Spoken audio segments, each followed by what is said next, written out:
The following is a production of Neural Network Media and is completely AI generated. It is intended for entertainment and educational purposes only. Look,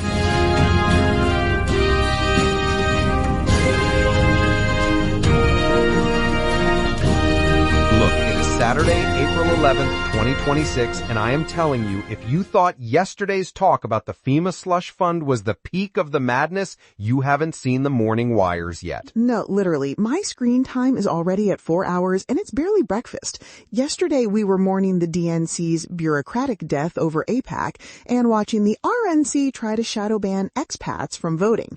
But today, the vibes are, okay, they're not just off, they're basically radioactive. It's a busy show today, Maya, a lot to cover. We're moving from the literal stars with Artemis 2 back down to the mud of the California gubernatorial race and then across the world to Islamabad. High-key, it's giving end of the world but make it fashion. We've got a packed episode, and honestly, if you're not worried about the competitive authoritarianism tag we just got slapped with, you're not paying attention. I'm telling you, it is absurd, but before we get into the geopolitical firestorm, we have to talk about the home front, because the Democratic Party just hit a localized earthquake. Maya, you saw the Chronicle report. Okay, can we just talk about how Representative Eric Swalwell's campaign for governor of California didn't just stumble? It's in its total flap era?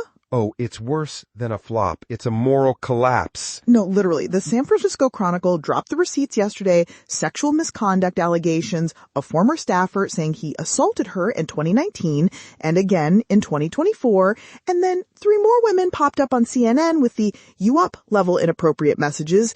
It's high-key embarrassing. I'm telling you, look, Hakeem Jeffries and Nancy Pelosi didn't even wait for the ink to dry. They put out a joint statement with Catherine Clark and Pete Aguilar, basically told him to pack his bags and exit the race immediately. Which is actually rare for them. Usually they do the whole "we need a committee to investigate if the sky is blue" thing. But this was a speed run to accountability. Well, they have to. We are staring down the barrel of 2028, Maya. My thing is, if you're gonna run a democracy versus chaos campaign, you can't have a front runner in the biggest blue state in the union moving like a 1970s frat boy. Right? And speaking of 2028, the main character has entered the chat. You mean Kamala? I mean, who else? Former VP Harris is officially signaling the comeback arc. She's out here doing the rounds, reminding everyone she's still unburdened by what has been. Look, we talked about this a few weeks ago with Rahm Emanuel, the whole de-risking the ticket strategy. Harris is the establishment safety blanket. But I'm looking at what's happening in New York City with Mayor Zohan Mamdani. That's where the actual energy is. Oh, Mamdani's first 100 days absolutely slap. He's out here proving that you can actually govern as a democratic socialist without the city turning into a Mad Max movie. It's a governing blueprint, but the establishment is terrified of him because he actually hits his marks. He's not just tweeting, he's executing policy. Unlike the GOP, who are just building monuments to themselves. I'm talking about the arch. I'm talking about the National Arch of Victory, or whatever final boss nonsense they just unveiled for DC. It's giving fascist chic. It's giving, I need everyone to see my logo from space. And it's happening right as Civicus, that international watchdog, officially downgraded the U.S. freedom rating to obstructed. Like, we aren't just narrowed anymore. We are in the obstructed tier because of executive orders designed to unravel the institutions. And let's be clear about what obstructed looks like in the real world. It looks like President Trump going on Truth Social and calling the New York Times and CNN criminal organizations because they dared to report on the civilian casualties in Iran. He literally said they should face legal prosecution.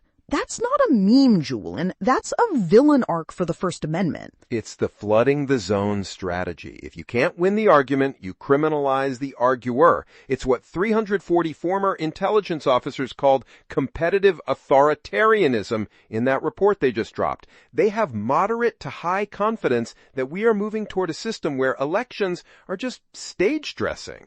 Okay, but if the elections are stage dressing, the labor movement is the actual fight. Have you seen what's happening in LA? The LAUSD strike? Zeke, it's a triple threat, Julian. April 14th. Wait, let me get this right. 85% of the workforce? No, literally. 94% of teachers and 97% of service workers, bus drivers, cafeteria staff, custodians voted to walk out. That's 35,000 teachers and 30,000 SEIU members. Okay, look, that is a massive mobilization. They're asking for 17% over 2 years because, quite frankly, you can't live in LA on a cafeteria worker's salary. One job should be enough. That's the line Cicely Myart Cruz is using, and it hits. But of course, the district is too busy being investigated by the DOJ for protecting trans students' privacy to actually pay their staff. Oh, spare me. The DOJ is spending their time investigating schools for not outing kids to their parents? Bet.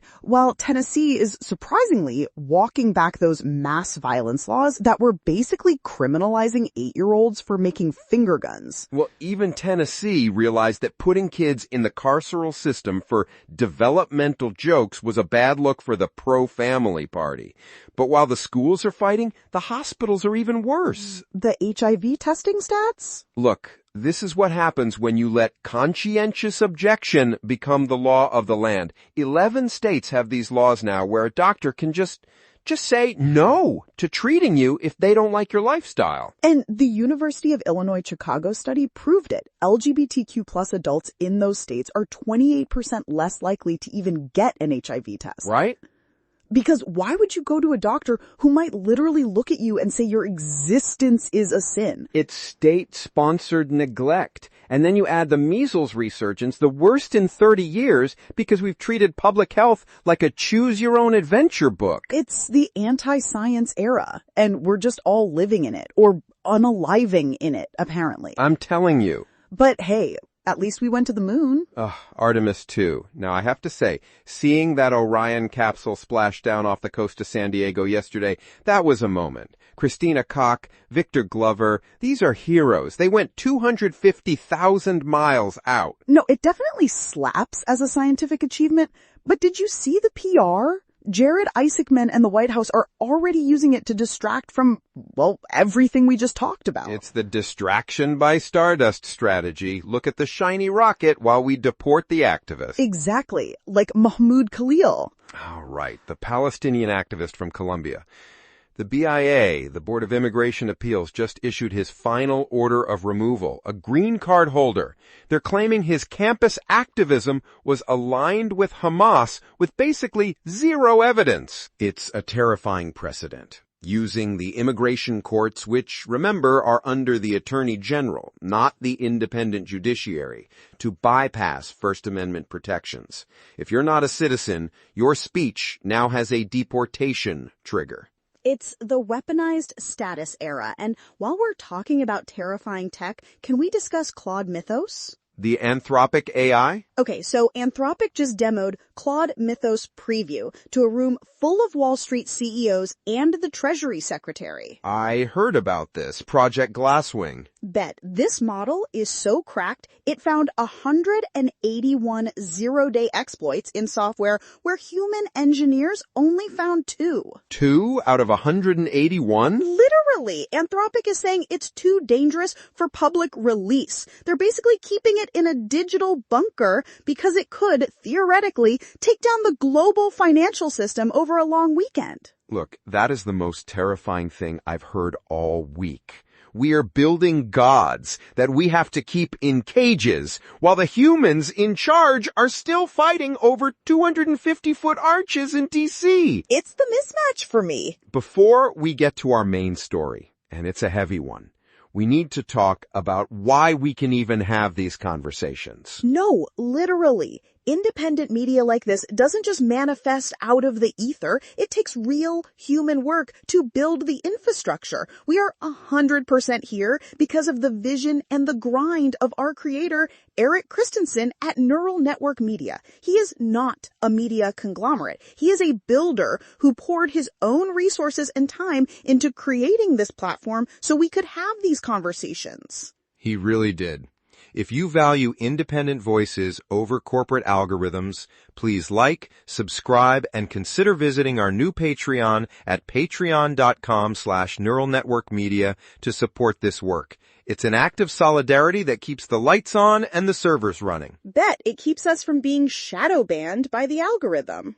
Now, let's talk about Islamabad. This is the main story, guys. If you've been doom scrolling the war in Iran, this is the pivot point. Vice President JD Vance has landed in Pakistan. Now, I have to mention my ex-wife, Senator Vance. She's been saying for weeks that the administration was looking for an off-ramp.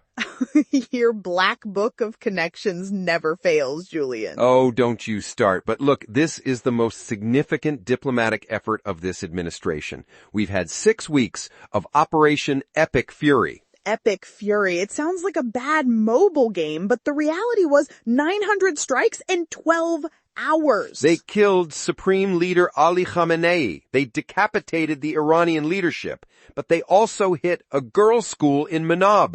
170 children, Maya. Okay, it was a war crime. Let's just call it what it is. And now we have a 14-day ceasefire while Vance sits in a room in Pakistan trying to figure out what's next. The problem is, who is he talking to? The Iranian leadership is fragmented.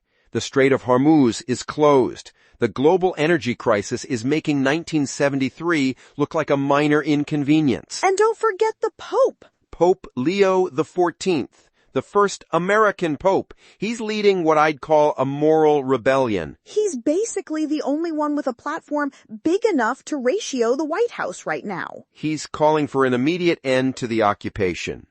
Look, back in March, I said regional diplomacy in Pakistan was a good thing, a necessary alternative to escalation. But this, Vance in Islamabad? It feels less like diplomacy and more like a surrender of the global order. Well, Vance isn't exactly a peace guy. He gave a warning to Iran as he was boarding the plane. He's basically saying, agree to our terms or we turn the lights off for good. It's the maximum pressure campaign on steroids. Hikey, it's a hostage negotiation where the hostage is the entire Middle East. But here's the policy kicker. What does peace even look like? The Iranian regime as we knew it is gone. There's a power vacuum. If the U.S. and Israel just walk away, who steps in? Probably the people who were killed in that crackdown in January, remember? 30,000 people killed by the regime before the war even started. Right. The administration used that humanitarian crisis as the reason for the war. But now they're negotiating with whatever's left of the military structure. It's a total flop of logic. It is absurd. You can't claim a moral war and then negotiate a pragmatic peace with the remnants of the people you called monsters. No, literally. It's the same thing they did with the FEMA funds yesterday, using policy as a weapon to punish the people they don't like while claiming they're saving democracy. It is institutional vandalism, whether it's in California or Tehran. Low-key, Julian, your blood pressure is hitting Artemis 2 levels. Maybe I need another hit of oxygen. But for real, the Islamabad negotiations are the only thing standing between us and a total regional collapse. If Vance flops this, the 14-day ceasefire ends and epic fury starts again. And with Claude Mythos finding zero-day exploits in our infrastructure, we might not even have a home front to come back to if this goes sideways. Okay, that's enough nightmare fuel for one Saturday. Look, it's a lot. It is a lot. We've got a scandal-ridden Democratic leadership, a 250-foot authoritarian arch being built in our backyard, and a vice president playing chess with a broken country. But at least the teachers in LA are striking. That's the only thing giving me main character energy right now. People actually standing up and saying, enough. Solidarity is the only thing they can't shadow ban, Maya. Bet. That's our show for today. Stay sharp, stay indignant, and for God's sakes, watch the wires. And check your screen time. If it's under 10 hours, are you even alive?